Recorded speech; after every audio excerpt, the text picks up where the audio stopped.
हम सब उतारे तेरी आरती।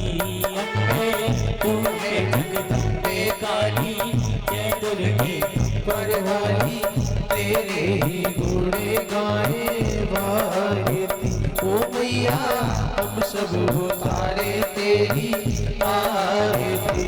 अम्बे तू है जगदम्बे काली, जय दुर्गे खप्पर वाली, तेरे ही गुण गाए भारती। ओ मैया हम सब उतारे तेरी आरती।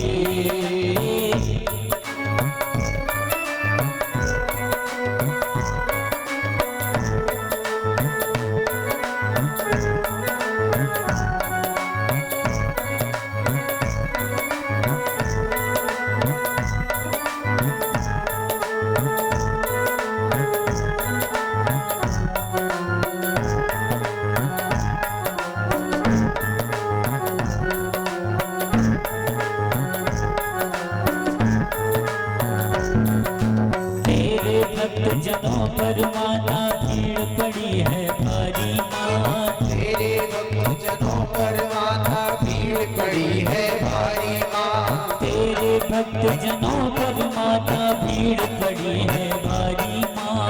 तेरे भक्त जनों पर माता भीड़ पड़ी है भारी माँ। दानव दल पर टूट पड़ो माँ, दानव दल पर टूट पड़ो माँ। करके सिंह सवारी सासा, सिंहों से तो बलशाली, हस्ती भुजाओं वाली, दुष्टों को पल में संहारती। ओ मैया हम सब उतारे तेरी आरती। तू है जगदम्बे काली, जय दुर्गे खप्पर वाली, तेरे ही गुण गाए भारती।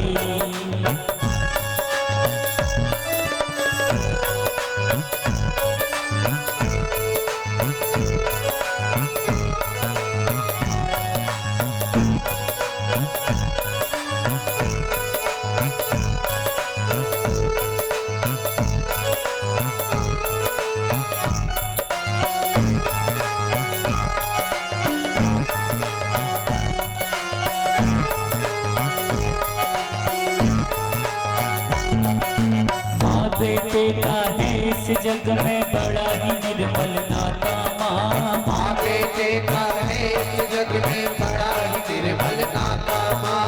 माँ बेटे का है इस जग में बड़ा ही निर्मल नाता माँ। माँ बेटे का है इस जग में बड़ा ही निर्मल नाता माँ। पूत कपूत सुनी है परना, पूत कपूत सुनी है परना। माता सुनी कुमाता सबके करुणा दर्शाने वाली, अमृत बरसाने वाली, दुखियों के दुख निवारती। हो मैया हम सब उतारे तेरी आरती।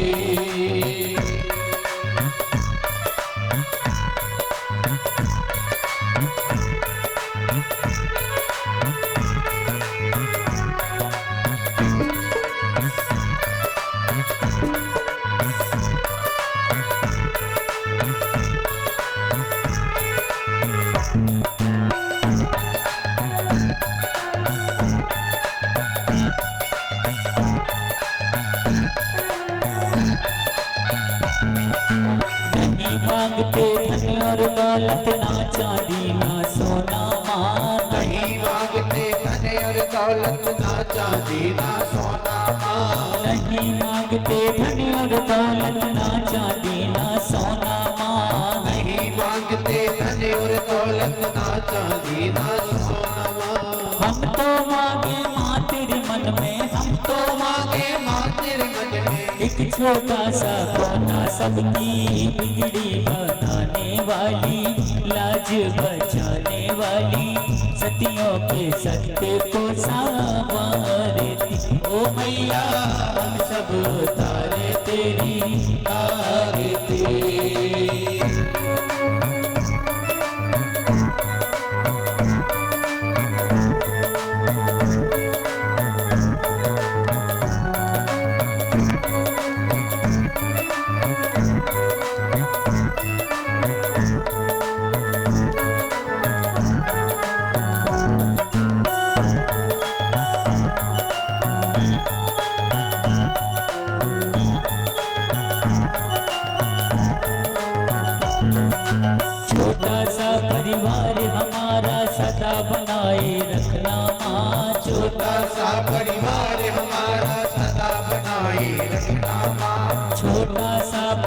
परिवार हमारा सदा बनाए रखना माँ। छोटा सा परिवार हमारा सदा बनाए रखना माँ। हम दुखियों पे ओ मेरी मैया, हम दुखियों पे ओ मेरी मैया, कृपा बनाए रखना माँ, कृपा बनाए रखना। सबकी बिगड़ी बनाने वाली, अमृत बरसाने वाली, दुखियों के दुख को निवारे दियो मैया, हम सब उतारे तेरी आरती। अम्बे तू है जगदम्बे वाली, जय दुर्गे खप्पर वाली, तेरे ही बड़े गाए आरती हो मैया, हम सब उतारे तेरी आरती हो मैया, हम सब उतारे तेरी आरती हो मैया, हम सब उतारे तेरी आरती। कर्पूरगौरं करुणावतारं संसारसारं भुजगेन्द्रहारं सदा वसन्तं हृदयारविन्दे भवं भवानी सहितं नमामि। जलेन शीतले कर्णं पुष्पै देवाधिवन्दनं आरोग्यार्थे देवाधिवन्दनम् आत्माधिवन्दनं चक्षुर्वन्दनं मा मन्त्रपुष्पाञ्जलिः नानासुगन्धपुष्पाणि यथा कालोद्भवानि च पुष्पाञ्जलिमादित्वा गृहाण परमेश्वरो। बोलिए व्यास जी महाराज की, यज्ञ नारायण भगवान की, देवी भागवत महापुराण की, परम ज्योति माई की, सिद्धेश्वर भगवान की। वेद पुरुषाय नमः। श्री गुरुभ्यो नमः। हरि ओम हनुमते नमः।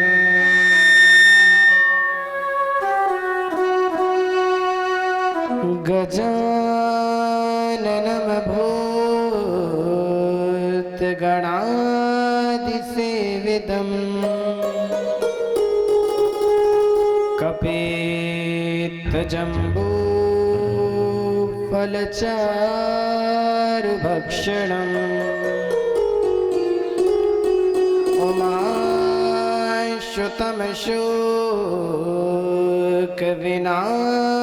उमाशुतमशोकविनाशकारकम् नमामि विघ्नेश्वरपादपङ्कजम्।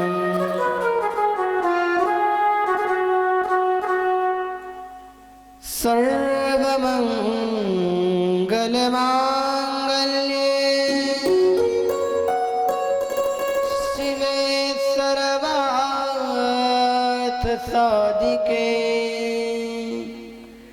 शरण्ये त्र्यम्बके गौरी नारायणी नमोस्तुते। ध्यानमूलं गुरोर्मूर्तिः पूजामूलं गुरोर्पदम् मन्त्रमूलं गुरोर्वाक्यं मोक्षमूलं गुरुकृपा। अतुलितबलधामं स्वर्णशैलाभदेहं धनुजवनकृशानं ज्ञानिनामाग्रगण्यं सकलगुणनिधानं वानराणामधीशं रघुपतिप्रियभक्तं वातजातं नमामि। या देवी सर्वभूतेषु बुद्धिरूपेण संस्थिता नमस्तस्यै नमस्तस्यै नमस्तस्यै नमो नमः। बोलिए जगज्जननी जगदम्बा मैया की जय। परम मंगल में अकारण करुणा वरुणालय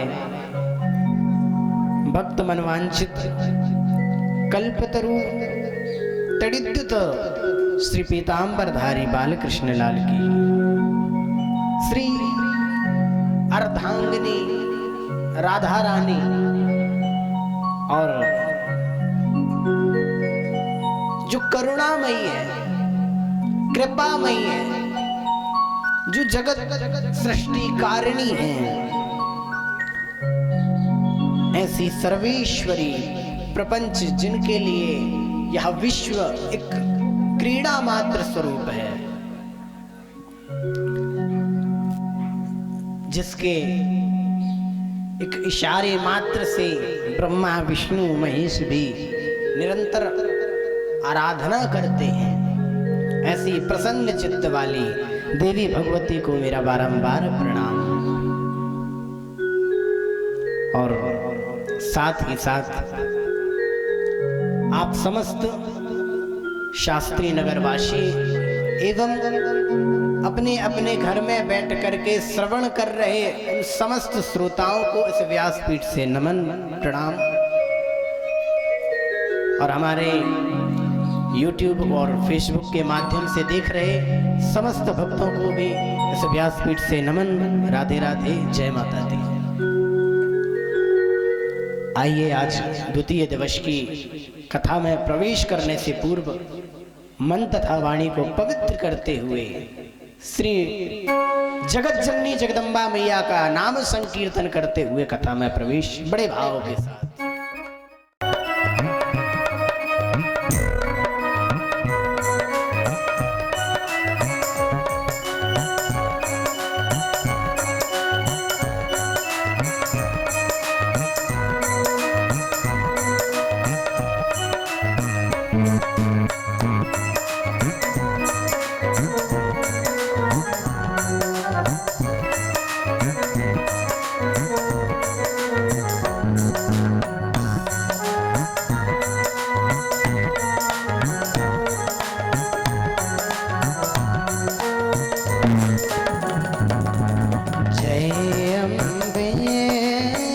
जगदम्बे जय अम्बे माँ जगदम्बे, जय अम्बे जगदम्बे, जय अम्बे माँ जगदम्बे, जय अम्बे जगदम्बे, जय अम्बे माँ जगदम्बे।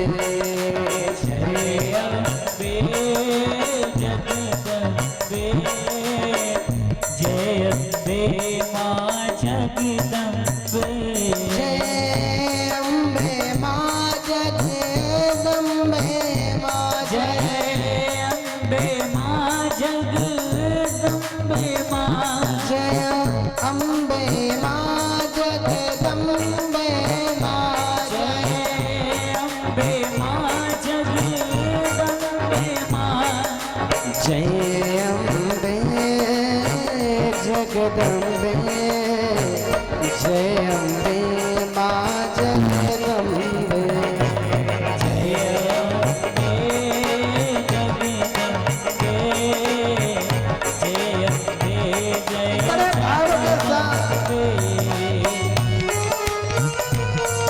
जगदम्बे, जय अम्बे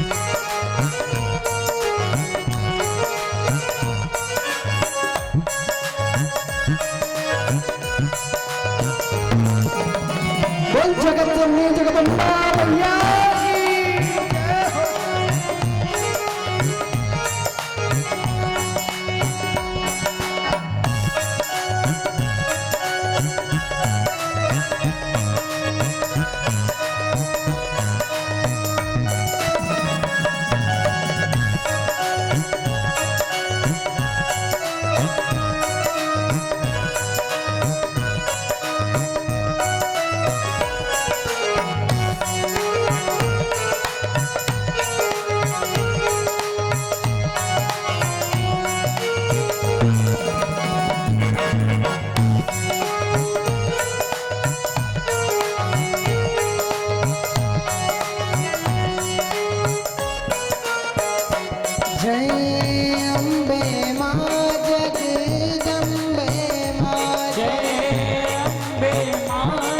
जगदम्बे माँ जय अम्बे माँ जगदम्बे माँ जय अम्बे माँ जगदम्बे माँ जय अम्बे माँ जगदम्बे माँ जय अम्बे माँ जगदम्बे माँ जय अम्बे माँ जगदम्बे माँ जय अम्बे माँ जगदम्बे माँ प्रेम से बोलो दोनों हाथ उठा करके जगदम्बे जय अम्बे माँ जगदम्बे जय अम्बे जगदम्बे जय अम्बे माँ बड़े भाव के साथ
आओ आओ रे सवरिया नंद लाल जी मेरे प्राणों से प्यारे गोपाल जी आओ रे सावरिया नंदलाल जी मेरे प्राणों से प्यारे गोपाल जी आओ आओ रे सवरिया नंद लाल जी मेरे प्राणों से प्यारे गोपाल जी आओ आओ रे सावरिया नंदलाल जी मेरे प्राणों से प्यारे गोपाल जी मेरे प्राणों से प्यारे गोपाल जी मेरे प्राणों से प्यारे गोपाल जी मेरे प्राणों से प्यारे गोपाल जी मेरे प्राणों से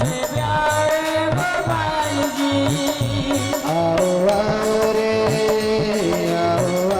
रे सावरिया नंद लाल जी मेरे प्राणों से प्यारे गोपाल जी आओ आओ रे सावरिया नंदलाल जी मेरे प्राणों से प्यारे गोपाल जी आओ आओ रे सावरिया नंद लाल जी मेरे प्राणों से प्यारे गोपाल जी आओ आओ रे सावरिया नंदलाल जी मेरे प्राणों से प्यारे गोपाल जी मेरे प्राणों से प्यारे गोपाल जी मेरे प्राणों से प्यारे गोपाल जी मेरे प्राणों से प्यारे नंदलाल जी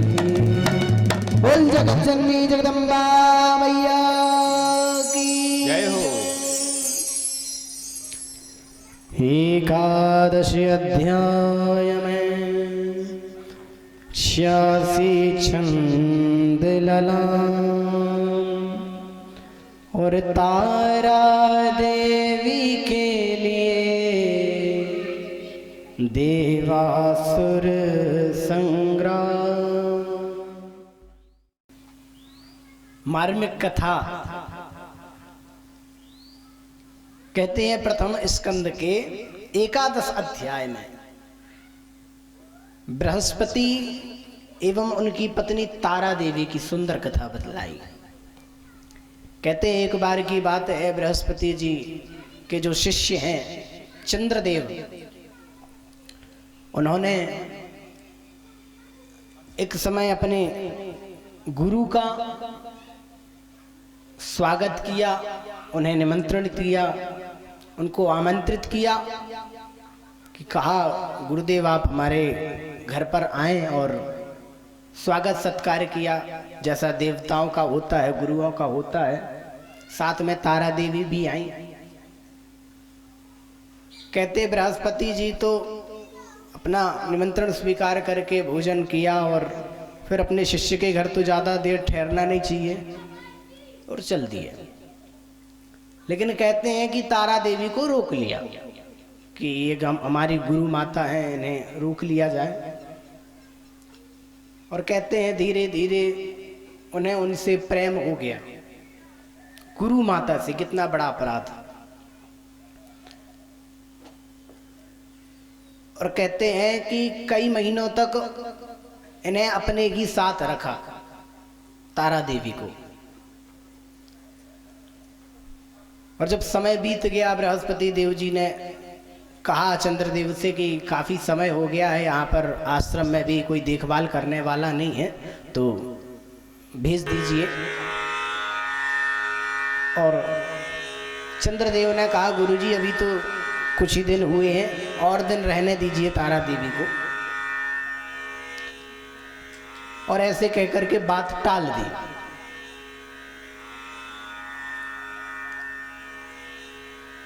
और फिर कुछ समय बाद पुनः उन्होंने कहा बृहस्पति जी ने, लेकिन चंद्र थे, देवता थे, तो थोड़ा अभिमान भी था। और अभिमान में आने के कारण उन्होंने कहा नहीं अभी हम नहीं भेजते, हमारे पास समय नहीं है, ऐसी वैसी बातें कह करके और टाल दिया। चूंकि मोहित हो चुके थे, गुरु पत्नी पर मोहित हो गए। कितना बड़ा अपराध है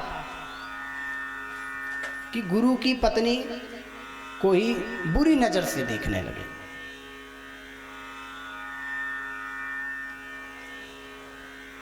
चूंकि कहते हैं कि जब बृहस्पति जी ने कहा कि बृहस्पति तो गुरु है, वो केवल उन्हें शास्त्रों का ही ज्ञान है, शस्त्र का तो ज्ञान नहीं। और शस्त्र उठाना भी वो अपराध समझते हैं, क्योंकि ब्राह्मण का कार्य शस्त्र उठाना नहीं है, ब्राह्मण का कार्य केवल शास्त्र को उठाना है। तो उन्होंने अपने देवताओं के जो राजा हैं, देवराज इंद्र, उनके पास गए और देवराज से कहा कि देखो चंद्रमा कितना हमारा अपमान कर रहे हैं, अपनी गुरु माता को अपने महल में रखे हुए हैं, उन्हें भेज नहीं रहे हैं। क्योंकि आदर से ही बोलते थे बृहस्पति जी। और समय गुजरता गया, चंद्रमा ने कहा ठीक है। कुछ समय बाद इंद्रदेव गए चंद्रमा के पास। पहले तो अपनी सेना को भेजा, मंत्रियों को भेजा, जाओ जा करके उनसे प्रार्थना करो। लेकिन काहे को माने, क्योंकि भड़काने वाले थे उन्हें। चंद्रमा के पीछे भी उन्हें कोई भड़काने वाला था। कौन? शुक्राचार्य, जो दैत्यों का राजा। शुक्राचार्य का और इंद्र का कहते हैं ना कि 36 का आंकड़ा है, ऐसी कुछ है क्या कहावत? 36 का आंकड़ा था महाराज।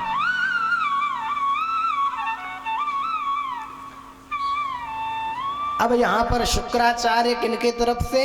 चंद्रदेव की तरफ से। और बृहस्पति की तरफ से कौन है? इंद्रदेव। तो इसलिए कहा है कि तारा देवी के लिए देवासुर संग्राम। अच्छा एक बात और बतला दूं, तारा देवी भी थोड़ा उदास रहती थी। किनसे? बृहस्पति जी से। चाहती तो अकेली भी आ जाती और चंद्रमा को भी परास्त कर देती, क्योंकि वो तो जगत जननी जगदम्बा ही, हर नारी जगदम्बा है। हर नारी के 3 स्वरूप हैं, महाकाली, महालक्ष्मी और महासरस्वती। वो चाहे तो धन से भर दे, वो चाहे तो विद्या से भर दे, और वो चाहे तो काल से भर दे। विद्या से भरने वाली कौन? सरस्वती। लक्ष्मी से भरने वाली, धन से भरने वाली माता लक्ष्मी। और काल भी जिसके सामने आकर के अपने घुटने टेक देता है वो है माता महाकाली, अर्थात पराम्बा जगदम्बा मैया।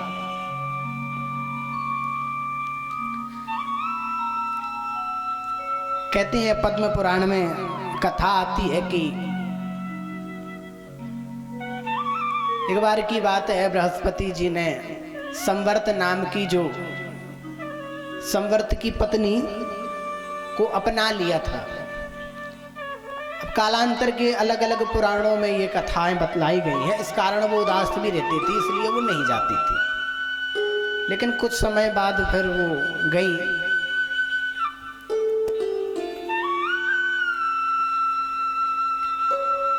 और भी अन्य कथाएं आती हैं। सूत जी महाराज कहते हैं कि प्रथम स्कंद के 13वें अध्याय में कल हमने आप लोगों को राजा सुद्युम्न की कथा सुनाई थी। सुनी थी कि नहीं? मन से सुनी थी? हाँ। शुभुम्ने तु दिवं याते राज्यं चक्रे पुरुरवा सागुडश्च स्वरूपश्च प्रजारञ्जन तत्पर।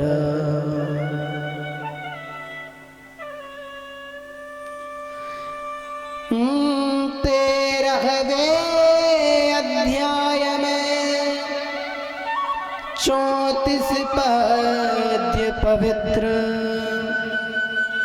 पुरुरवा नृप की नारी है उर्वशी चरित्र। कहते हैं बड़ी सुंदर कथा आती है। जो कल राजा जो सुगुम्न की हमने कथा सुनाई, उनके एक पुत्र हुए जिनका नाम हुआ पुरुरवा। क्या नाम है? पुरुरवा। चूंकि सुद्युम्न जी महाराज तो जगदम्बा मैया की आराधना में लीन थे, घर बार छोड़ दिया और यहाँ पुरुरवा जी अपना राज्य करने लगे। बड़ी श्रद्धा के साथ राज्य करते, और तो और कहते हैं कि राज्य करते और अपनी सारी प्रजा को मानो अपने बालक की तरह ही मानते। जिस प्रकार हम अपने बालक का लालन पोषण करते हैं, उसी प्रकार प्रजा का भी लालन पालन चल रहा था। और कहते हैं उर्वशी नाम की एक अप्सरा थी, जिसे श्रापवश पृथ्वी लोक में आना पड़ा। और जब वो पृथ्वी लोक में आई तो उन्होंने पुरुरवा के उस राज्य में, पुरुरवा का जब राज्य कला देखी कि कैसे वो राज्य करते हैं, कितनी सुरक्षा है इनके राज्य में, किसी प्रकार का कोई किसी को कष्ट नहीं, तो देख करके मोहित हो गई। और उर्वशी को देख करके ये भी मोहित हो गए। और क्यों ना हो, उर्वशी कोई ऐसी वैसी अप्सरा थोड़ी है। कहते सर्वगुण संपन्न थी वो उर्वशी। भागवत जी में भी और अन्य पुराणों में भी कथा आती है कि उर्वशी को भगवान नारायण ने ही अपने जंघा से उत्पन्न किया। जब भगवान ने नर नारायण अवतार लिया था तो उस समय इंद्र ने भगवान की परीक्षा लेने के लिए और क्या किया, उनके सामने अनेकों अप्सराओं को भेजा कि इनका जो तप है वो भंग हो जाए। लेकिन क्या होता हुआ या कि भगवान नारायण ने कहा देखो ये तुच्छ सी अप्सराएं, यदि इंद्र यह सोच रहा है कि हम इनके सौंदर्य को देख करके, इनके गान को देख करके और हम यदि मोहित हो जाएं, तो ऐसा हो ही नहीं सकता। और बड़े भाव के साथ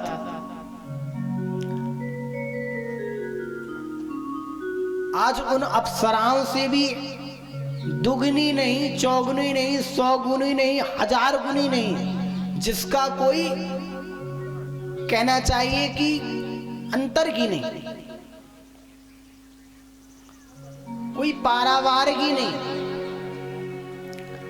ऐसी अप्सरा उन्होंने अपनी जंघा से उत्पन्न की। उरु कहते जंघा को।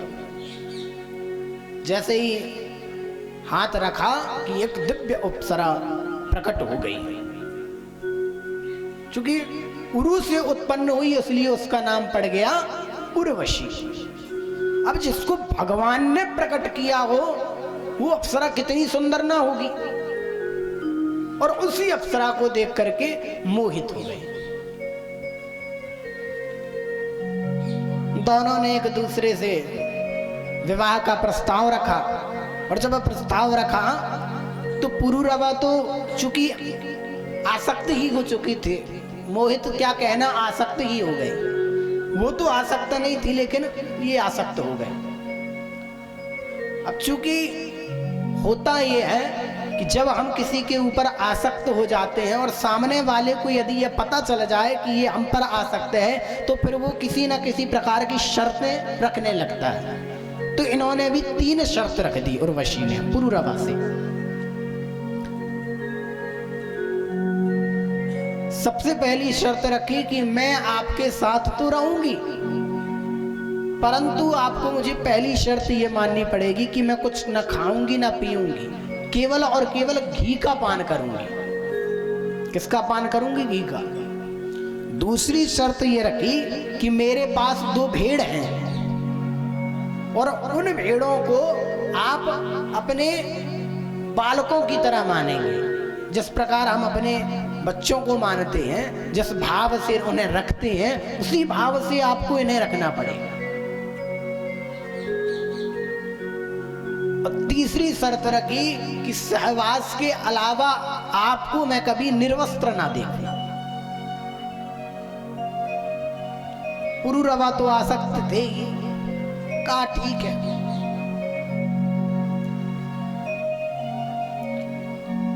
अच्छा एक बात और बतला दूं, ये जो आसक्ति है ना, ये आसक्ति है पर जा नहीं सकती। आसक्ति आ तो सकती है पर जा नहीं सकती। किसी पर भी एक बार भी यदि आसक्ति हो जाए तो फिर ये आ जाएगी पर जाएगी नहीं। किसी से एक बार मोह हो जाए तो फिर वो जब तक नष्ट नहीं हो जाता तब तक नहीं छूटता। और कभी कभी तो ये हाल होता है कि जीवन पर्यंत वो मोह चाहे वस्तु का हो, चाहे व्यक्ति का हो, चाहे स्थान का हो,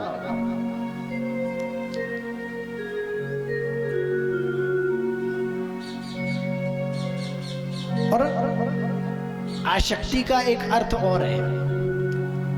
हमारे वेदों में आ को कहते हैं नारायण। आ को क्या कहते हैं? नारायण। और जो ओम है, हम और आप ओम पुकारते हैं, ओम का उच्चारण करते हैं। जब कभी जप में बैठते हैं, तप में बैठते हैं, तो एक ही शब्दों का उच्चारण करते ओम। उस ओम में भी कौन है? त्रिदेव छुपे हुए हैं। कैसे? आ में है नारायण, ऊ में है रौद्र रूप महेश्वर अर्थात भगवान भोलेनाथ, और मां में है कौन? ब्रह्मदेव। तो आ जो शब्द है उसमें नारायण है, और शक्ति का अर्थ तो आप और हम जानते हैं कि कौन है। तो जहां आ और शक्ति मिल जाए तो वो कौन हो गया? लक्ष्मी नारायण। बोलिए लक्ष्मी नारायण भगवान की जय। कहने का भाव ये है कि विषय, वस्तु और व्यक्ति पर आसक्ति मत करो। उस आसक्ति शब्द का जो अर्थ है, जो मूल अर्थ है, उस पर आसक्ति करो तो उसका अर्थ।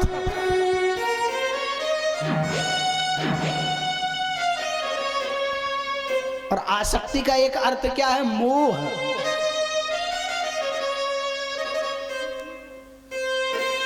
हमें मोह बड़ी जल्दी हो जाता है किसी भी वस्तु पर। अच्छा, मोह कहां पर होता है ये पता है? क्या कभी दूसरे की वस्तु पर मोह हुआ? नहीं, मोह होता है स्वयं की वस्तु पर। आप गए दुकान में आपने एक से एक अच्छी अच्छी वस्तुएं देखी, सामग्री देखी, आपने टीवी भी देखा, आपने फ्रिज भी देखा, आपने मोबाइल भी देखा। अब दुकानों में तो रखी है, बड़ी टीवी भी रखी, छोटी भी रखी, लेकिन आपको उस पर आसक्ति नहीं रहेगी। लेकिन जब वही टीवी और मोबाइल आपके घर में आ जाएगा, मोबाइल आपकी जेब में आ जाएगा, तो फिर वो छूट नहीं सकता। और यदि धोखे से बिगड़ गया तो फिर वो 1 घंटे कैसे बीतेंगे पता नहीं। तो जब वस्तु हमारी हो जाती है तो मोह स्वतः ही उत्पन्न हो जाता है, और जब तक वो वस्तु हमारी नहीं होती तो वो उत्पन्न नहीं होता।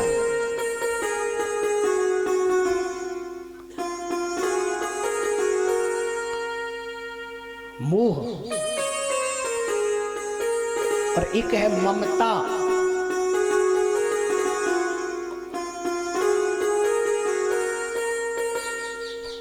मोह भी ममता का स्वरूप है, ममत्व का भाव हो जाता है।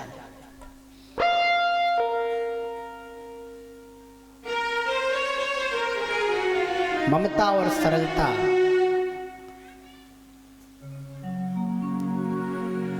कहते हैं भगवान सरलता में तो रीझते ही हैं, लेकिन ममता में भी रीझते हैं। एक बार की बात है, हमारे वृंदावन में एक जज साहब हुआ करते थे।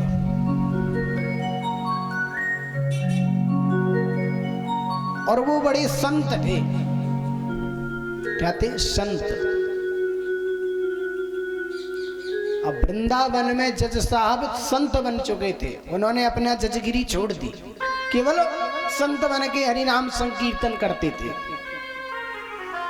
और बड़ी आश्चर्य की बात है कि कोई जज और वृंदावन में जाकर के और ऐसे ही लौट रहा है, तो ये कोई सहज बात तो होगी नहीं, कुछ ना कुछ विशेष कारण तो होगा।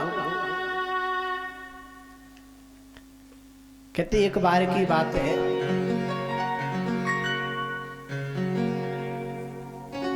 एक सेठ जी थे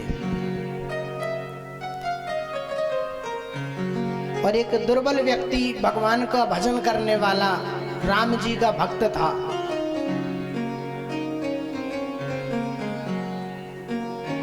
वो भक्त भगवान पर इतना विश्वास करता था, इतना विश्वास करता था कि जिसका कोई हिसाब ही नहीं लगाया जा सकता। कहते हैं एक बार की बात है, उन्होंने उस भक्त ने एक सेठ को, साहूकार, उस साहूकार को कुछ पैसे लिए थे, साहूकार से उधार लिया था। अब लिखना पढ़ना उसे आता नहीं था, तो उसने क्या किया कि उस एक पर्ची में लेकर के गया एक खाली कागज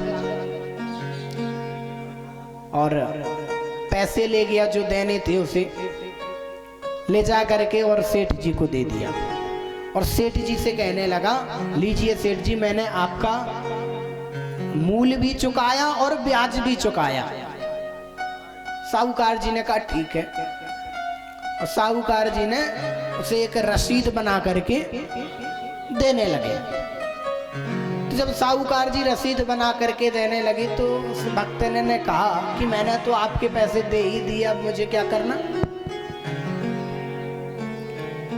अब साहूकार जी तो थे लोभी, लोभ तो भरा ही हुआ, तो उन्होंने कहा ठीक है और रख दिया। उस पर्ची को अपने गद्दे के नीचे रख दिया जहां पर वो सोते थे। और ये भक्त चला गया, भगवान का भजन करने लगा। अब घर बार तो था नहीं, जहां मिल जाए वहां पा लेता, जहां रात्रि हो जाए भगवान का भजन करके और सो जाता।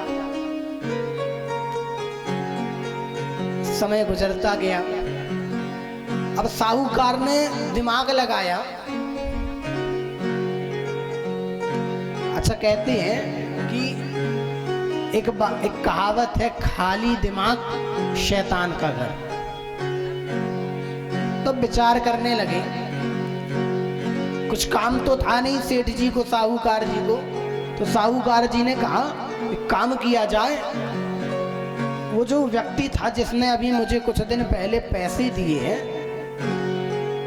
उसकी पर्ची तो मेरे पास रखी हुई है, क्यों ना उससे जाकर के पुनः पैसे मांगू। दुर्बल है।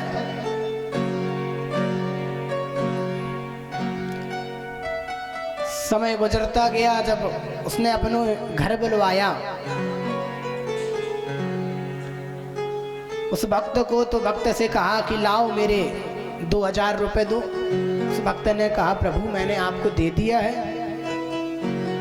कहते नहीं नहीं आपने नहीं दिया। कहते नहीं मैंने आपको दे दिया है। कहते क्या सबूत है आपके पास कि आपने दे दिया। कहते प्रभु सबूत तो नहीं है, लेकिन मैंने दे दिया है।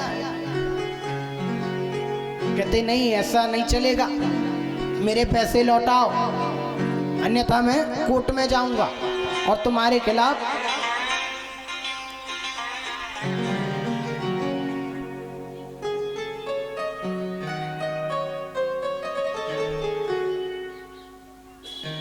बोलिए जगत जननी जगदम्बा मैया की जय।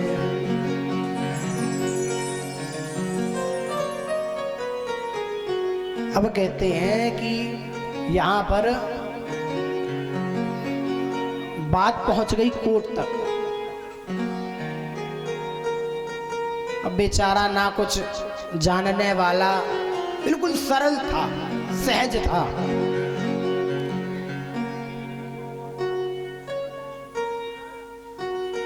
किसी प्रकार के प्रपंच में नहीं रहता था। लेकिन कहते ना भगवान भी परीक्षा ऐसों की ही लेते हैं। क्या किया? कहते हैं कि आज उसे कोर्ट बुलवाया गया। अब बेचारा चला गया। जज साहब ने कहा तुम्हारे तरफ से कोई वकील है, कोई गवाह है? कहा प्रभु ना तो मेरे पास पैसे देने के लिए कोई वकील है और ना ही मेरे पास कोई गवाह है। तो जज साहब ने कहा चलो ठीक है, तुम्हारे पास वकील नहीं हो, कोई बात नहीं, वकील तो मैं भी करवा दूंगा, क्योंकि वकील का काम क्या है, केवल सवाल जवाब करना। लेकिन गवाह तो तुम्हें अपना ही लाना पड़ेगा। कहते हाँ ये तो बात है। अब विचार करने लगा गवाह कहां से लाऊं।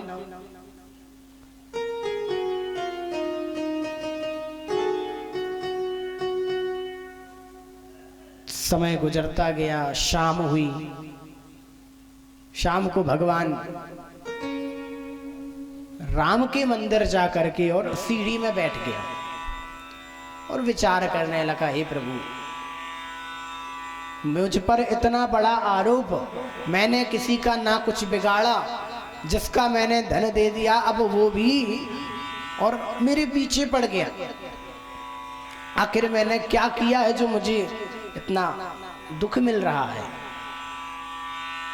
तो कहने लगे, उतने में ही एक पुजारी जी निकल करके आए राम मंदिर से, और पुजारी जी ने कहा, क्या हुआ, क्या बात है,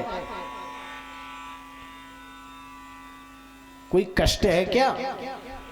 यदि कुछ कष्ट हो तो एक चिट्ठी में लिख दो, हमारे ये जो रामलला है ना, ये सबकी सुनते हैं। सरल तो थे ही, सहज थे ही। कहते अच्छा, अब जो कि लिखना पढ़ना तो कुछ आता नहीं था, तो कहा पंडित जी आप ही लिख दीजिए। पुजारी जी से चिट्ठी लिखवाई, चिट्ठी में लिखवाया कि मेरी सहायता कीजिए, जैसा बने वैसे कीजिए, और वो चिट्ठी ले जा करके भगवान प्रभु श्री राम लला के चरणों में रख दी। दूसरा दिन हुआ, पुनः कोर्ट में गवाही देने के लिए, अब कोई नहीं, इन्हें ही जाना पड़ा। पूछा क्या बात है, वकील तो आ गया, जज साहब ने करवा दिया, लेकिन गवाह नहीं मिला। अब जब गवाह ना मिला तो अब जज साहब अपना फैसला सुनाने लगी।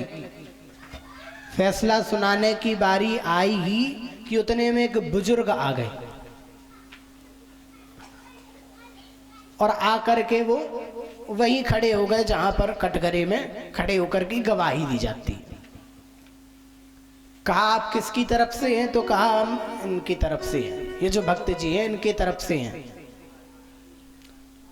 अब बेचारे जो भक्त जी थे वो विचार करें कि ये क्या गवाही देंगे, इनको तो मैंने आज पहली बार देखा। अब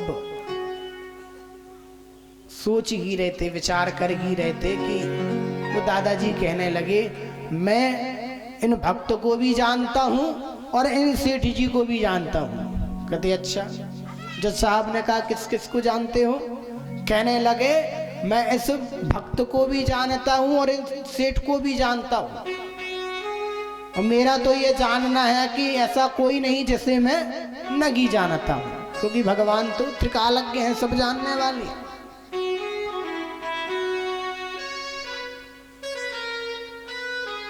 तो जज साहब ने पूछा आपने क्या देखा? कहा हमने ये देखा कि इन्होंने सेठ जी को 2000 रुपए दिए। सेठ जी बड़ी आश्चर्य में कि ये तो बूढ़े दादा थे नहीं। सेठ जी ने कहा अच्छा आपने कहाँ देखा, क्या देखा, कैसे देखा? आप कह रहे हो कि 2000 रुपए दिए, तो कोई सबूत है? कहते हाँ, उस समय मैं मौजूद था वहां। अब बेचारा मन की मन विचार करे कि ये तो थे नहीं, भक्त भी विचार करे ये तो थे नहीं, फिर भी इनको ये सब कैसे पता? फिर कहने लगे अच्छा और कुछ सबूत? कहते हाँ, जाइए और अपने एक पुलिस वाले को, हवलदार को ले जा करके सेठ जी के घर में जाएंगे, और बैठक रूम में एक गद्दा होगा, उस गद्दे के नीचे एक पर्ची रखी होगी, वो सबूत है। गए, एक हवलदार को भेजा, और हवलदार ने जा करके जैसे ही देखा तो वहां गद्दे के नीचे पर्ची रखी हुई थी। बोलिए श्यावर रामचंद्र की जय।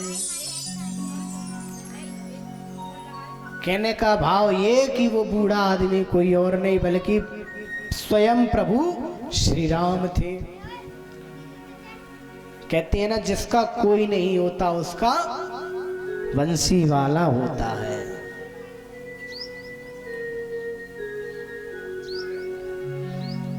बड़े ही सुंदर ये ममता का भाव है।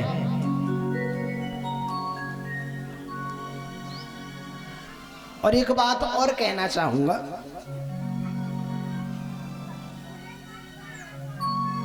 कथा भले ही कल से प्रारंभ हुई है,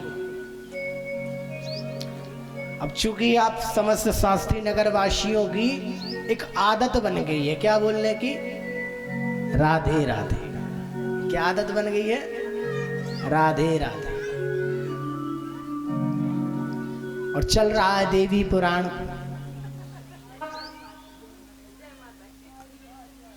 अब होता क्या है कि हस्बैंड वाइफ यदि दोनों हो और केवल हस्बैंड की ज्यादा यदि तारीफ की जाए और वाइफ की बिल्कुल ना की जाए तो थोड़ा सा लगता है ना, क्रोध तो आता है कि देखो हम तो इतना सब सज धज के और आधा किलो का जो है पाउडर लगा के आए, फिर भी हमारी कोई इज्जत ही नहीं है।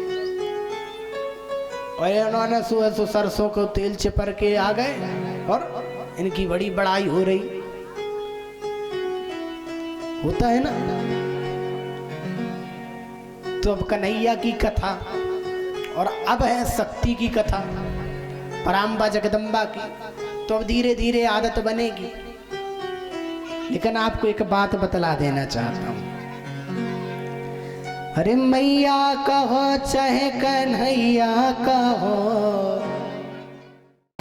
कन्हैया कहो, दो ही तारन हार घरे घरे, दो ही तारन हार हरे हरे।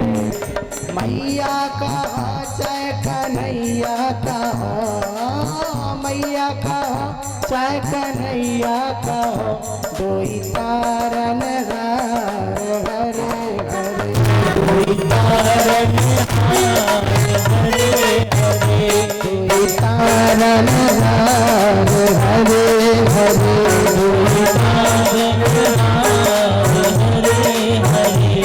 तो इसलिए चाहे माता रानी का नाम लो और चाहे कन्हैया का नाम लो, दोनों नाम तारने ही वाले हैं। इसलिए प्रेम से बोलो जय माता दी और भाव से बोलो राधे राधे। मैया कहो चाहे कन्हैया कहो, मैया कहो चाहे कन्हैया कहो, तारन हार हरे हरे, तारन हार हरे भाव से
सबके साथ कोई ना कोई असिस्टेंट होता है कि नहीं?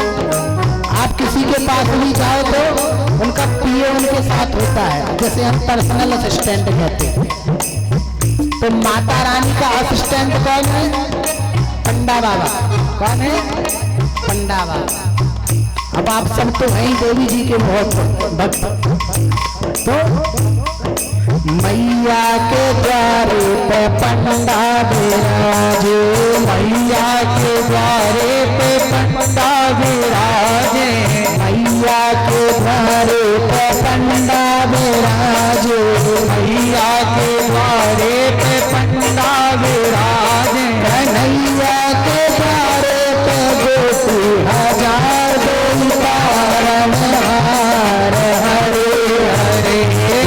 मैया कहो चाहे कन्हैया कहो, दो तारन हार हरे हरे, दो तारन हार हरे हरे।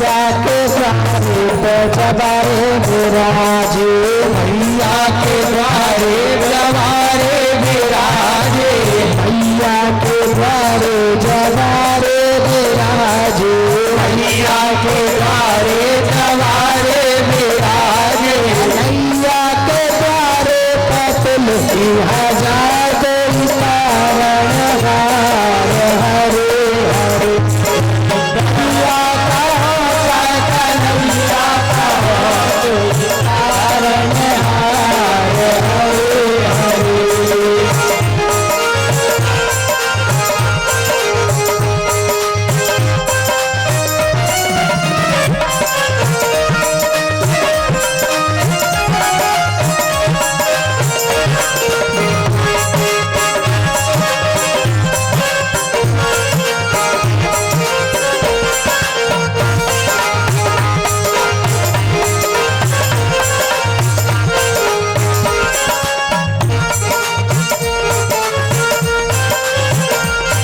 अच्छा ये बताइए, आप लोग माता रानी के मंदिर जाते हो तो माता रानी को कौन सी माला पसंद है? सबसे पसंदीदा माला कौन सी है? लाल जासुन की। हाँ। और भगवान को कौन सी माला पसंद है? कृष्ण जी को। मैया जी पहने हैं लाल लाल माला, मैया जी पहने हैं लाल लाल माला, मैया जी पहने हैं लाल लाल माला, मैया जी पहने हैं लाल लाल माला, कन्हैया जो पहने हैं गेंदा की माल कोई कारण हार हरे हरे, मैया कहो जय कन्हैया कहो कारण हार हरे हरे, कारण हार हरे हरे, कारण बड़े भाव से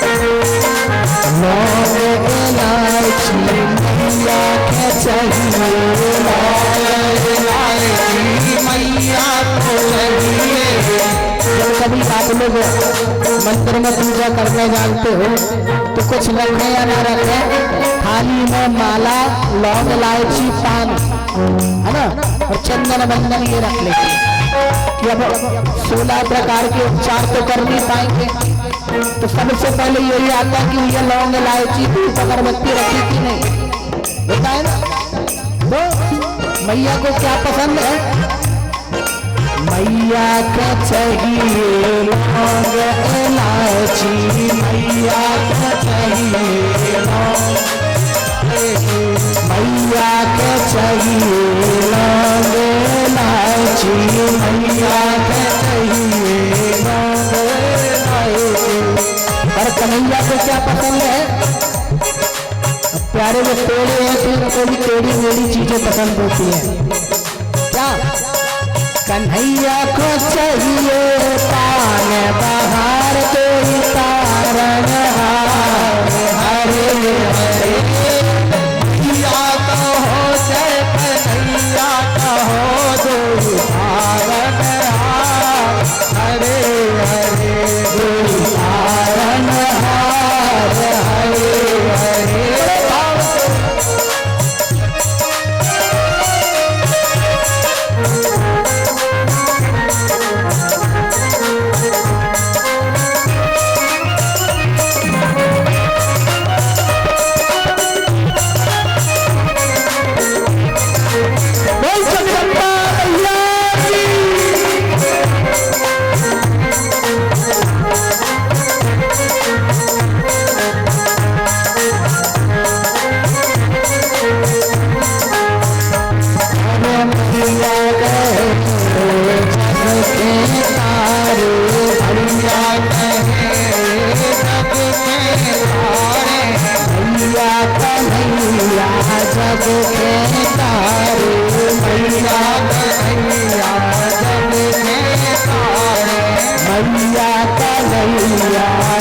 देखे तारे मैया कन्हैया जब देखे तारे सर्वोत्तम के हैं भाग अपार वाले। अच्छा तो ये बताइए, ये भजन कैसा लगा आप लोगों को? आपको पता है ये भजन बनाने वाले कौन है? आज हमारे बीच जो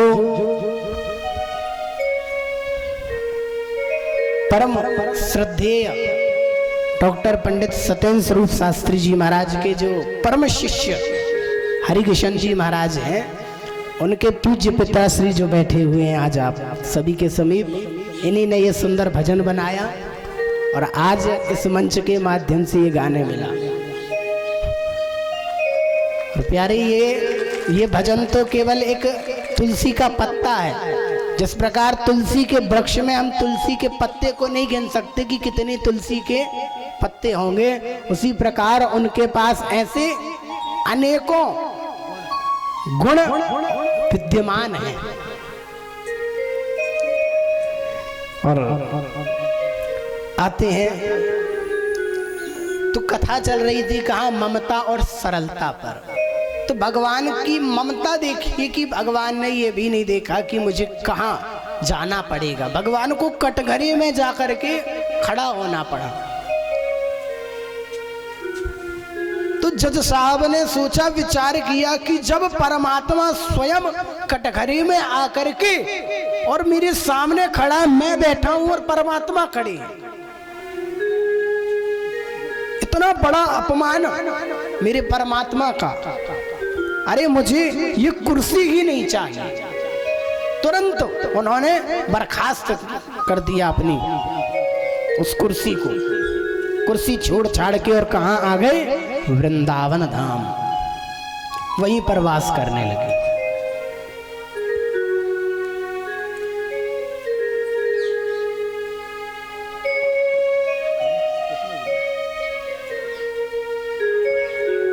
और कहते हैं उसके बाद ये तो हो गई ममता, अब आते हैं सरलता पर कि भगवान कितनी सरल है।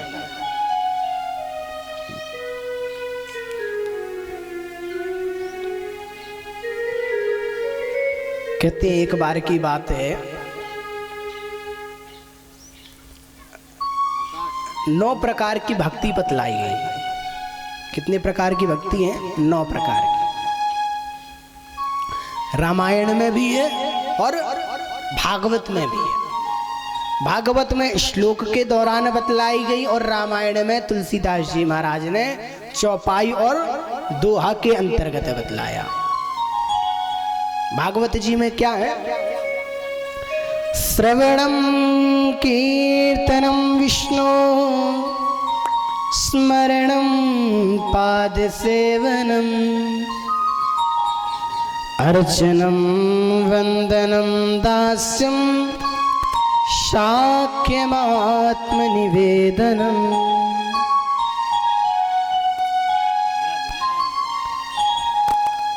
और तुलसीदास जी महाराज ने कैसे लिखा है? उन्होंने तो बड़ी सुंदर चौपाइयों में लिखा है। प्रथम भगति संतन कर संगा, प्रथम भगति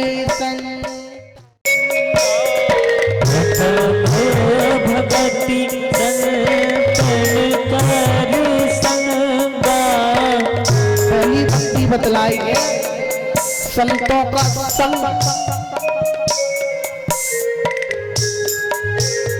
क्योंकि सरलता कब आती है? जब हम सत्संग करते हैं। बिना सत्संग के तो कोई सरल हो ही नहीं सकता।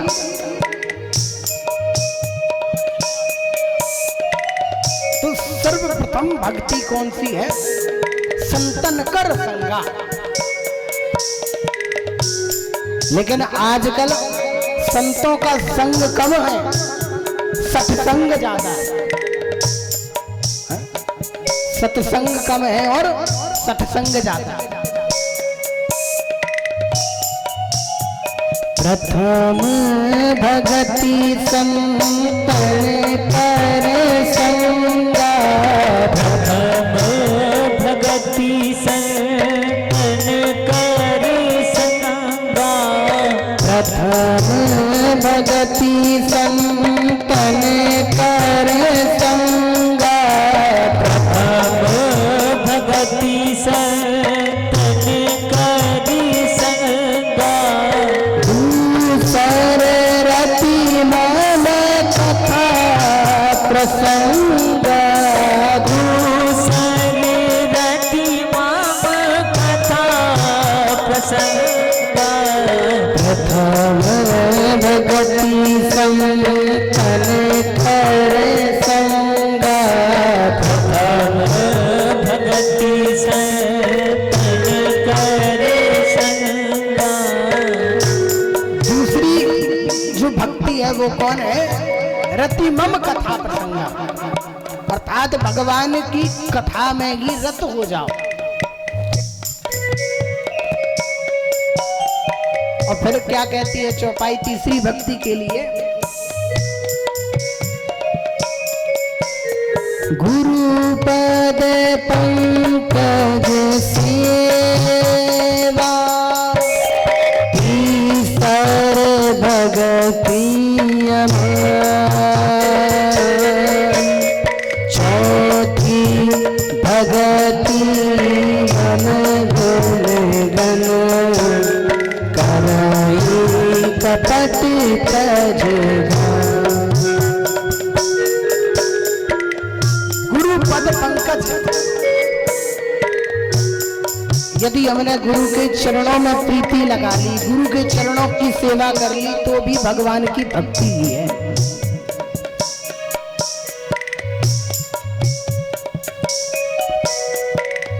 अब एक बात आती है, कभी कभी क्या होता है कि हम लोग पूजा कर रहे होते हैं, बड़े धर्म संकट में हो जाते हैं। कैसे? पूजा कर रहे होते हैं और हमारे घर पर कोई साधु आ गया, संत आ गया, तो हम क्या कहते हैं साधु संत के लिए कि भैया अभी हम पूजा कर रहे हैं, आप जाओ। अरे ये क्यों नहीं समझते कि ना जाने किस भेष में नारायण मिल जाए, हो सकता है वो नारायण ही आपकी परीक्षा लेने आ रहा हो। तो सर्वप्रथम आपके घर में जो संत आए हैं, जो गुरुदेव आए हैं, उनका सत्कार कीजिए, उनके चरणों की सेवा कीजिए, क्योंकि ये भगवान की भक्ति है। गुरु पद पंकज सेवा, तीसर भगति अमान, जिसका कोई मान नहीं, और चौथी भगति मम गुण गण, करे कपट तज गान। अर्थात भगवान की भक्ति निष्कपट होकर के करो।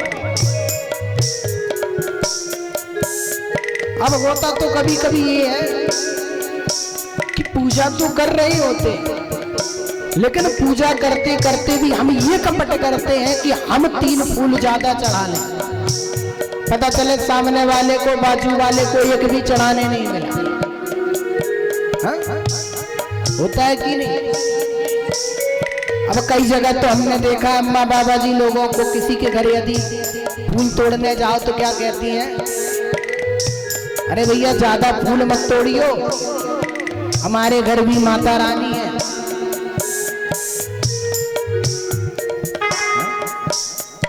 अब ये बताओ, जो फूल तोड़ के ले जा रही है दूसरी महिला, वो क्या बरसाने के लिए ले जा रही है कि जमीन पर डालेगी?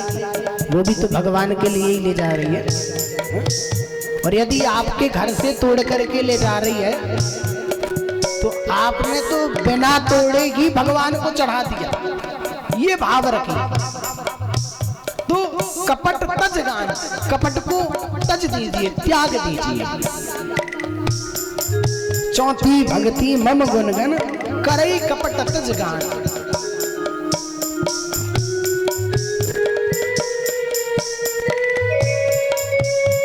मंत्र जाप मम दृढ़ विश्वासा, मंत्र जाप मम दृढ़ विश्वासा, मंत्र जाप मम दृढ़ विश्वासा, मंत्र जाप मम दृढ़ विश्वासा।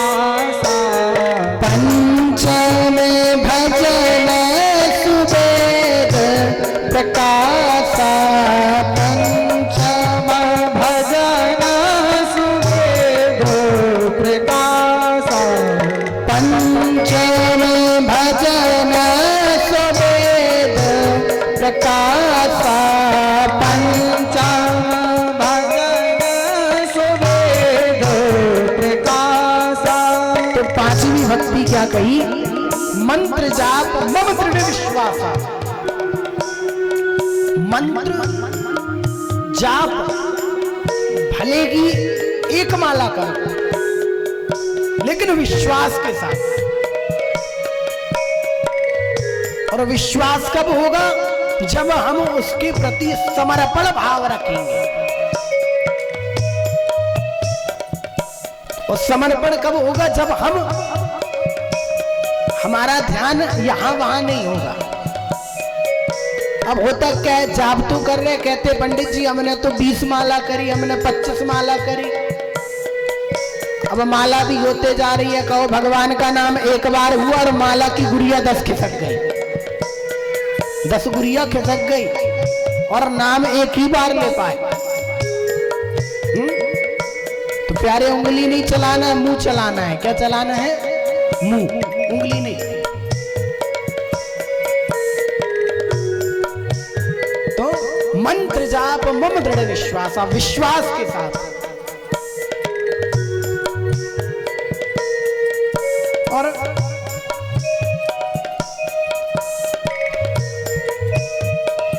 छठवीं भक्ति क्या कहती है?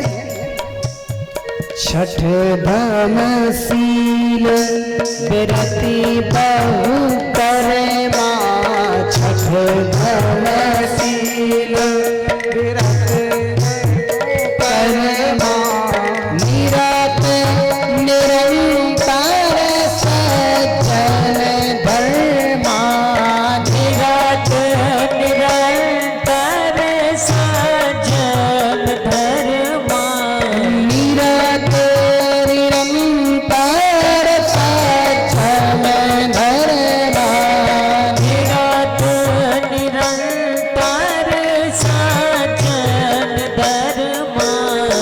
छठवीं भक्ति है शील स्वभाव होना चाहिए। शील अर्थात शीतलता होनी चाहिए। यदि आपके अंदर वह शील स्वभाव भी आ गया तो समझ लीजिए कि भगवान की भक्ति कहीं ना कहीं आपके अंदर विराजमान हो चुकी है, विद्यमान हो गई। निरत निरंतर सज्जन धर्म। और जब शीलता का भाव आ जाएगा, आपने देखा होगा जब कोई शांत स्वभाव वाला होता है तो वो ज्यादा बोलता नहीं है, बस एक कोने में बैठ करके जाप करता रहता है। उसको किसी से मतलब नहीं होता। और जिसको किसी से मतलब ना हो उसका मतलब केवल एक से होता है। और वो एक कौन है? एको हम द्वितीयो नास्ति। और वो एक कौन है? एक वह परमात्मा पर ब्रह्म है। एको ब्रह्म, ब्रह्म के अलावा कोई नहीं। और वो ब्रह्म भी कौन है? वो ब्रह्म मां जगत जननी जगदम्बा मैया है।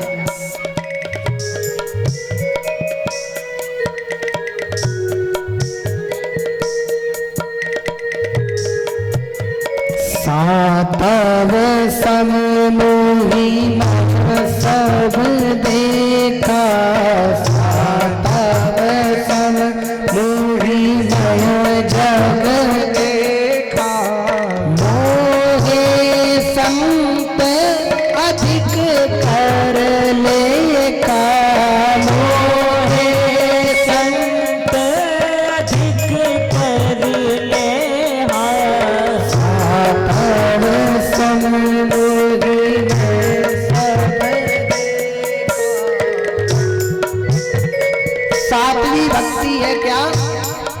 भगवान कहते हैं मोगी मैं सब जग देखा,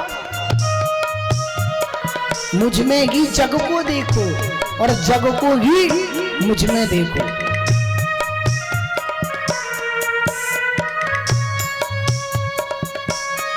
कहने का भाव ये है,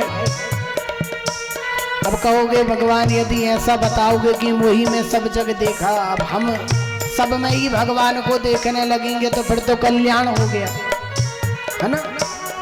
क्या किया जाए? एक उदाहरण दूं आपको।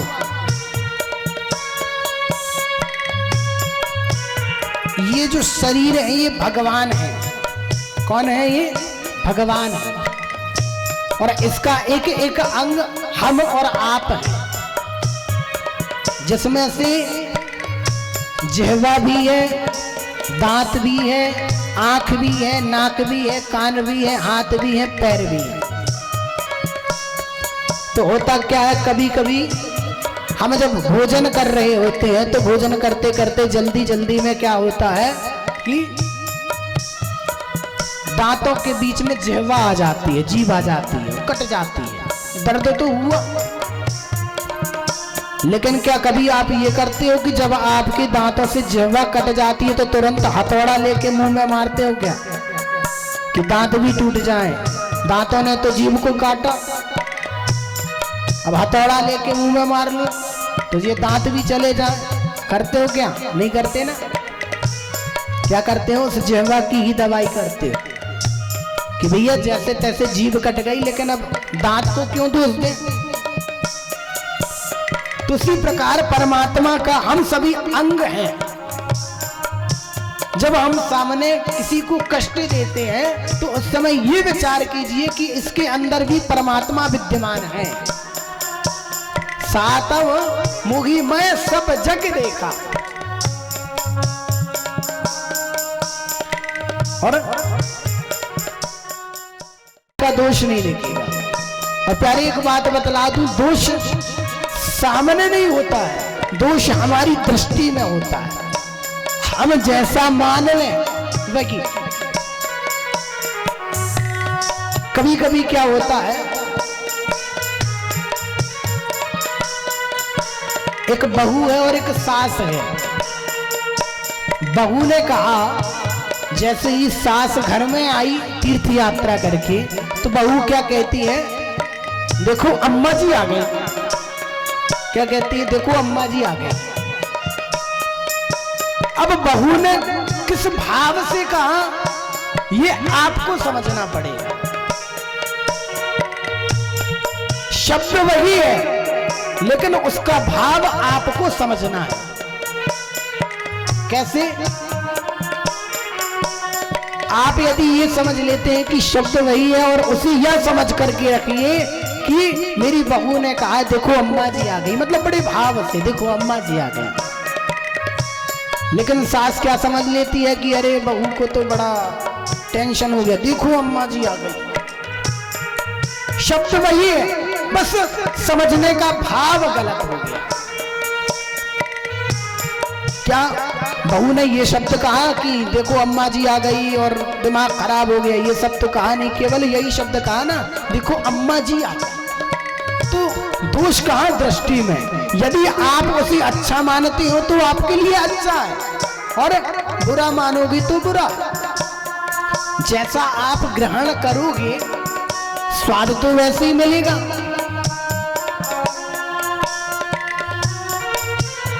तो आठवीं प्रकार की भक्ति है संतोष हो, मम भरोश, सपने हो नहीं देखे पर दोषा। सपने में भी कभी किसी का दोष मत देखो। और जब ये भाव आ जाए तो समझ लीजिए कि भगवान की भक्ति विद्यमान हो गई। और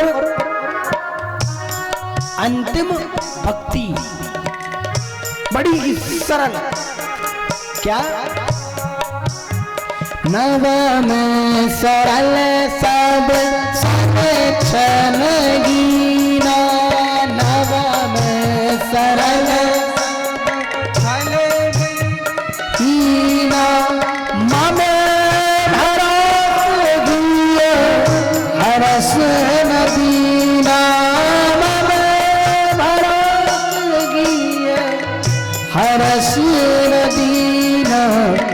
नभ मऊतम जिनके होई नभ मऊतम जिनके होई नारी पुरुष सचराचर कोई नारी पुरुष सचराचर कोई प्रथम भगति संतन कर संगा। तो 9 प्रकार की भक्ति है। हम ये नहीं कहते कि 9 की 9 ग्रहण कर लो,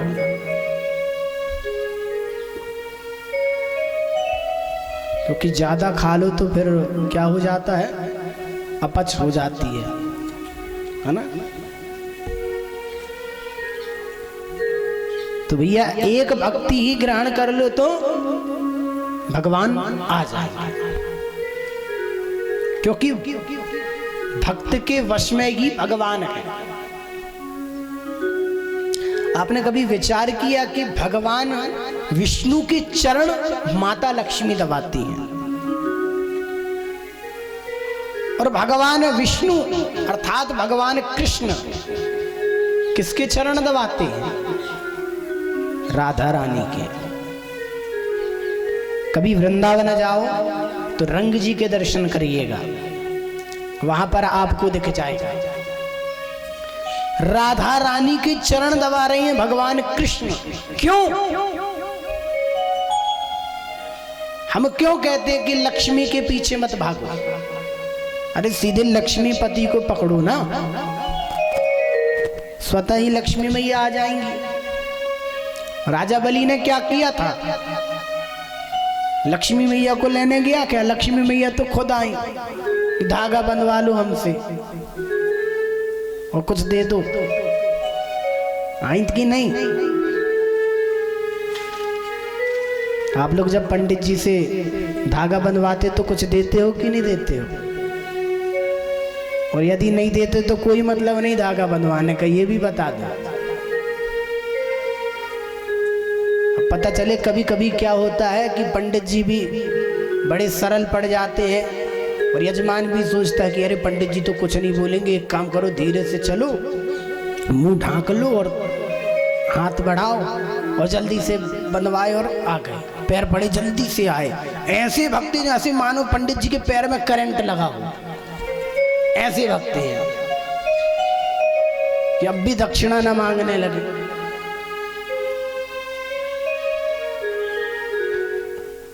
कहने का भाव ये है प्यारे कि 9वीं भक्ति है जो सरल, और हमारी कथा चल रही थी सरलता पर। भगवान कितने सरल हैं। एक और बड़ी सुंदर कथा है, बड़ी ध्यान से सुनिएगा। लेकिन कौन कौन सुन रहा है? ध्यान से, प्रेम से बोलो। नहीं, कोई नहीं सुन रहा, सब सो रहे हैं, सब सो रहे हैं। दादाजी लोग बस जग रहे हैं जो बैठे हैं कुर्सी पे, बाकी बैठे वाले भी जग रहे हैं। जग कौन रहा है और सो कौन रहा है इसका तो पता तभी चलेगा ना जब हमारे कान तक आवाज आएगी। प्रेम से बोलो।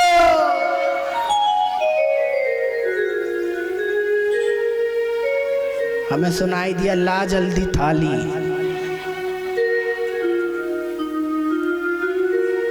सारे बोलो, अरे मोहब्बा बोलो। और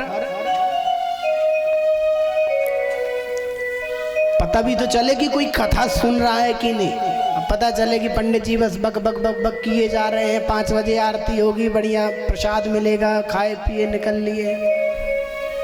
कुछ लोग तो इंतजार करते कितने जल्दी 16 तारीख आए तो भंडारा खाने मिले। उनको 9 से लेके 15 तक का कोई मालूम नहीं कि किस दिन क्या होना है। 16 तारीख का इंतजार हो रहा है महाराज। ऐसे ही हमने राजेश चौक में जो दुर्गा मंदिर है देखा है, पूजा भी की। केवल 4, 6, 10 माताएं ही हैं जो नित्य प्रति आती हैं, और बाकी माताएं कब दिखेंगी? 27 जनवरी को, क्योंकि माता रानी का जन्म दिवस होता है, मनाया जाता है। और नवरात्रि में तो महाराज इतने भाव आते कि कभी किसी को इतना भाव भी ना दिया हो, इतना भाव। तो सरल होना है।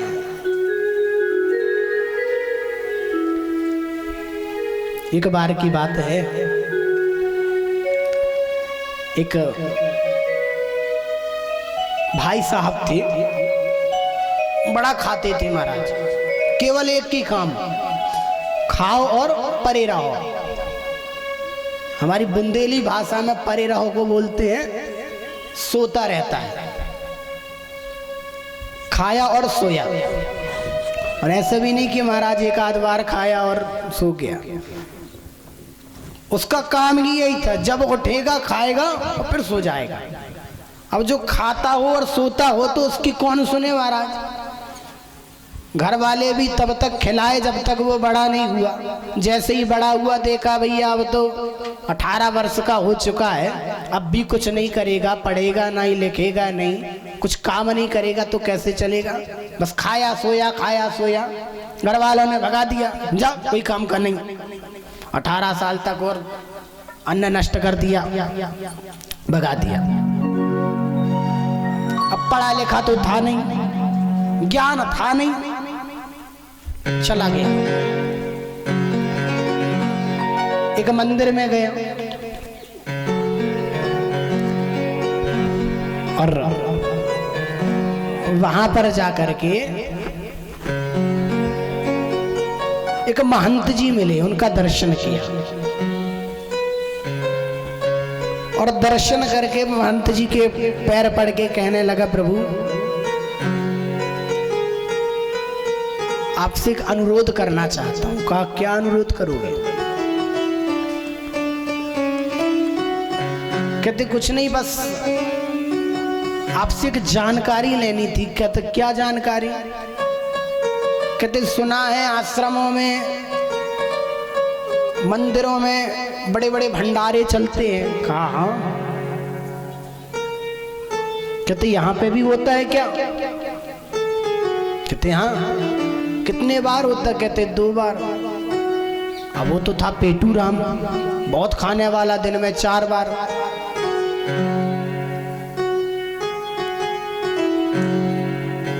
अब विचार करने लगा, कहता 2 ही बार बस। कहते कुछ करना पड़ता है क्या यहाँ? तो पंडित जी ने बोला, महंत जी ने बोला, करना तो कुछ नहीं पड़ता, बस ये है कोई भी सेवा ले लो। कहते मैं तो एक ही सेवा कर सकता हूँ। कहते कौन सी? कहते पेट की सेवा, और वो भी दूसरे की नहीं, केवल अपने। अच्छा। महंत जी ने कहा चलो ठीक है, जब इतने विद्यार्थी हैं, इतने पंडित जी लोग हैं, तो एक और सही, खाओ, जो सेवा लगे करो, नहीं करना मत करो, सब भगवान का ही है दिया हुआ। ये भाव था महंत जी का। और अब तो महाराज बढ़िया चक्क खाए और सोया रहे। अब रहते रहते उसको लगभग 8-10 दिन हो गए। सब 2 बार खाते थे, ये 4 बार खाता था। बस खाए और सो जाए, कोई काम नहीं। कभी यदि मन हुआ तो भगवान के यहाँ जाकर के और थोड़ा साफ सफाई कर दी, झाड़ू पोंछा लगा दिया, बस। अब एक दिन गया, जैसे ही भंडारे में जाकर के देखा, भंडार गृह में जाकर के जैसे ही देखा तो सब कुछ साफ पड़ा महाराज। अच्छा बढ़िया झाड़ू पोंछा जैसे माताएं लगा देती ना किचन में, रसोई में। रात्रि में जब झाड़ू पोंछा लगाता तो कितना साफ दिखता है ना। तो जब वो सुबह उठ करके गया स्नान ध्यान करके, तो देखा कि कुछ नहीं पड़ा यहाँ तो, न भंडार है न भंडारी है। भंडारी को देखा चारों ओर, कोई नहीं। महंत जी के पास गया, कहते कहीं दूसरे आश्रम में भंडारा है क्या? महंत जी ने कहा नहीं। तो कहते भंडारी जी फिर अब हमारे यहाँ क्यों नहीं आए? कहते अरे भंडारी यहाँ नहीं, कहीं नहीं मिलेंगे। क्यों? अरे आपको नहीं पता आज एकादशी है और एकादशी के दिन व्रत रहा जाता, अन्न का ग्रहण नहीं किया जाता। कहते अच्छा। अब वो कहने लगा महाराज क्या ये एकादशी हमें भी रहनी पड़ेगी? महंत जी ने कहा हाँ। कहते तो हो गई भला है। क्यों? कहते यदि हमने एकादशी कर ली तो फिर कल द्वादशी नहीं देख पाएंगे।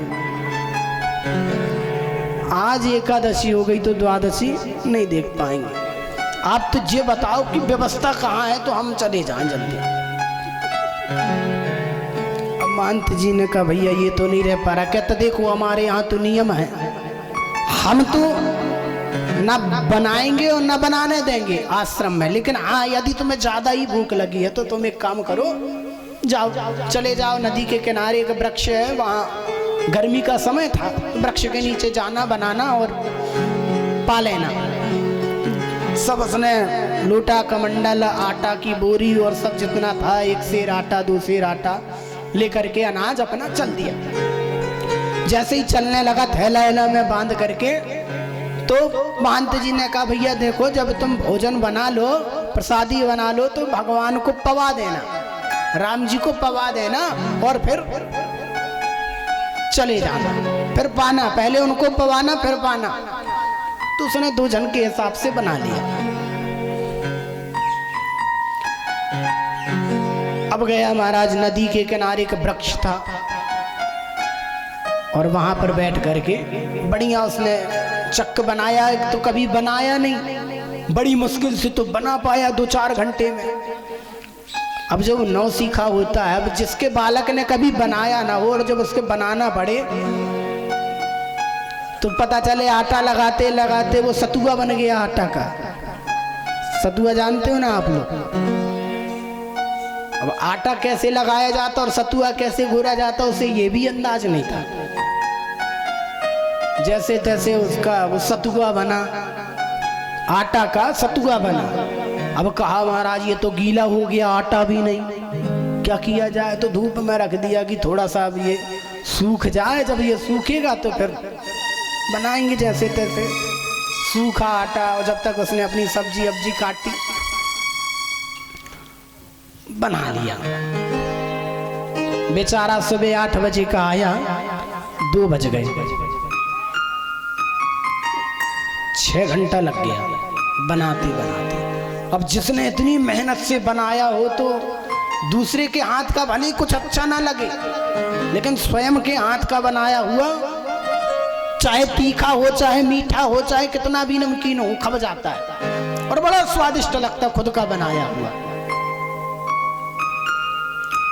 बढ़िया थाली लगाई, एक नहीं 2 थाली लगाई। किस किस के लिए? एक तो स्वयं के लिए और एक भगवान के लिए, क्योंकि याद था कि राम जी को बुलाना है। अब ना तो उसे कुछ मंत्र याद ना कोई तंत्र याद।